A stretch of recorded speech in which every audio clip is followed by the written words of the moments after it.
بسم اللہ الرحمن الرحیم۔ السلام علیکم۔ 72 ہو رہے ہیں۔ پاولک کتے کے کاٹنے سے ہونے والی بیماری کو ریبیز کہتے ہیں۔ اس کی ایک نمایاں علامت یہ ہے کہ اس میں مبتلا شخص پانی کو دیکھ کر وحشت زدہ ہو جاتا ہے اور چیخ و پکار کرنے لگتا ہے۔ اس علامت کو فضل ہائیڈروفوبیا کہا جاتا ہے۔ ٹھیک یہی معاملہ گزشتہ کچھ عرصے سے اسلام کے حوالے سے ہے۔ عالمی سطح پر اس کی بڑھتی ہوئی مقبولیت سے شیطان اور اس کے کارندے بہت پریشان ہیں اور ان پر بری طرح خوف اور دہشت طاری ہے۔ وہ اسلاموفوبیا میں مبتلا ہیں۔ ہندوستان میں بھی اسلاموفوبیا کی بیماری میں مبتلا افراد کی تعداد کچھ کم نہیں ہے۔ وہ اسلام اور مسلمانوں کو بدنام کرنے کے لیے ہر جتن کر رہے ہیں۔ سوشل میڈیا پر جھوٹے اور حد درجے اشتعال انگیز پروپیگنڈے کا کچھ شمار نہیں ہے، مگر اس کے ساتھ اسلاموفوبیا کی بیماری کو پھیلانے کا سب سے بڑا مؤثر ذریعہ فلمیں اور ڈرامہ سیریلز ہیں، جن کے ذریعے وہ ناظرین کے ذہنوں کو بڑے پیمانے پر مسموم کر رہے ہیں۔ کشمیر فائلز، کیرلا اسٹوری اور اجمیر 92 کے بعد ان دونوں نئی فلم 72 ہورن کا چرچا ہے۔ 72 ہورن نامی فلم میں یہ دکھایا گیا ہے کہ ماضی قریب میں دنیا میں جتنے بڑے بڑے دہشت گردی کے واقعات ہوئے ہیں، جیسے امریکہ میں ورلڈ ٹریڈ سینٹر کی تباہی اور ممبئی کے تاج ہوٹل کا واقعہ وغیرہ، یہ سب مسلمانوں کی کارستانی ہے۔ ان واقعات کی تصویروں کے ساتھ اسامہ بن لادن، اجمل قصاب، یعقوب میمن، مسعود اظہر اور حافظ سعید کی تصاویر دکھا کر یہ ثابت کرنے کی کوشش کی گئی ہے کہ ان دہشت گردانہ حملوں کو انجام دینے کے ذمہ دار تمام افراد مسلمان ہیں۔ انہیں مذہبی جنون میں مبتلا کر کے اور ان کو ذہنی غسل، برین واشنگ دے کر خودکش بمباروں کی شکل میں تبدیل کر دیا جاتا ہے۔ انہیں یہ سمجھایا اور پڑھایا جاتا ہے کہ یہ عمل جہاد ہے اور اس راہ میں اپنی جان کی قربانی پیش کرنے والا شہید ہے جو جنت کا مستحق بنتا ہے، جہاں اس کے جنسی تلذذ کے لیے 72 حوریں یعنی حسین ترین عورتیں ملیں گی۔ اس وقت اس بحث کا موقع نہیں ہے کہ یہ دہشت گردانہ واقعات واقعی مسلمانوں نے انجام دیے ہیں یا بلا تحقیق و ثبوت غلط طور سے ان کی طرف منسوب کر دیے گئے ہیں۔ یہ بتانے کی بھی ضرورت نہیں ہے کہ دہشت گردی اسلامی تعلیمات کے سراسر خلاف ہے۔ جو مذہب ایک انسان کو بلا قصور قتل کرنے کو دنیا کے تمام انسانوں کو قتل کرنے کے مترادف سمجھتا ہے، وہ دہشت گردانہ حملوں کی کیوں کر اجازت دے سکتا ہے؟ اس وقت صرف اس موضوع پر کچھ اظہار خیال کرنا مقصود ہے کہ جنت میں 72 حوروں کی کیا حقیقت ہے جس کا ڈھنڈورا پیٹا جا رہا ہے۔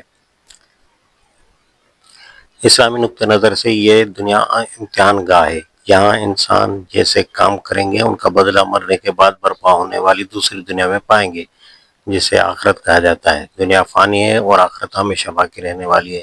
دنیا میں جو لوگ اچھے کام کریں گے وہ ان کا بدلہ آخرت میں جنت کی شکل میں پائیں گے، جہاں ہر طرح کی نعمتیں ہوں گی، اور جو لوگ یہاں برے کام کریں گے انہیں آخرت میں ان کا بدلہ جہنم کی شکل میں ملے گا، جس میں ہر طرح کی تکلیف دہ چیزیں ہوں گی۔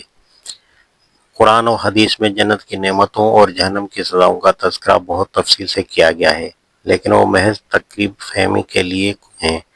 کوئی شخص ان کی حقیقت کا ادراک نہیں کر سکتا، اس لیے کہ انسانی عقل ان کو سمجھنے سے قاصر ہے۔ حدیث میں کہا گیا ہے کہ جنت میں ایسی ایسی نعمتیں ہوں گی جنہیں نہ کسی آنکھ نے دیکھا ہوگا، نہ کسی کان نے سنا ہوگا، اور نہ وہ کسی کے حاشیہ خیال میں آئی ہوں گی۔ بخاری مسلم۔ قرآن و حدیث میں حوروں کا بھی تذکرہ ہے۔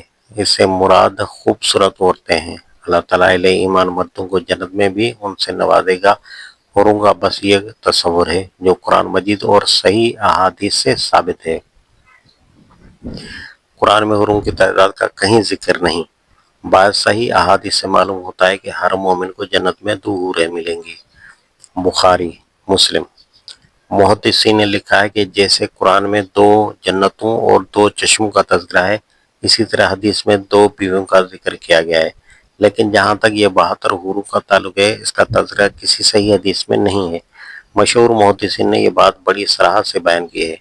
مثلا علامہ ابن تیمیہ مجموع الفتاوی، علامہ ابن حجر فتح الباری وغیرہ، علامہ ابن قیم الجوزیہ کی کتاب ہادی الارواح البلاد الافراح میں جنت اور اس کی جنتوں کو تذکرہ بہت تفصیل سے کیا گیا ہے، اور علامہ ابن قیم نے اصرار کی ہے کہ صحیح احادیث میں 2 بیویوں سے زیادہ کا تذکرہ نہیں ہے۔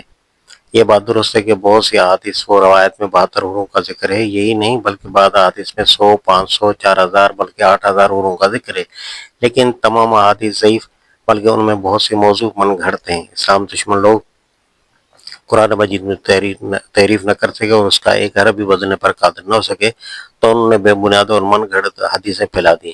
اللہ تعالیٰ جزائے خیر عطا فرمائے امت کے محدثین اور ناقدین حدیث کو، جن نے حدیث میں سے صحیح، ضعیف اور من گھڑت کو چھانٹ کر الگ الگ کر دیا۔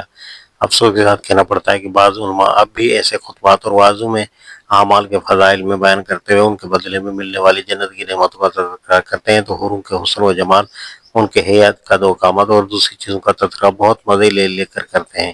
ان واعظین کو معلوم ہونا چاہیے کہ ضعیف اور موضوع حدیثیں پیش کر کے وہ دین کی کوئی خدمت نہیں کر رہے ہیں بلکہ اس کی بدنامی کا باعث بن رہے ہیں۔ ڈاکٹر محمد رضی الاسلام ندوی۔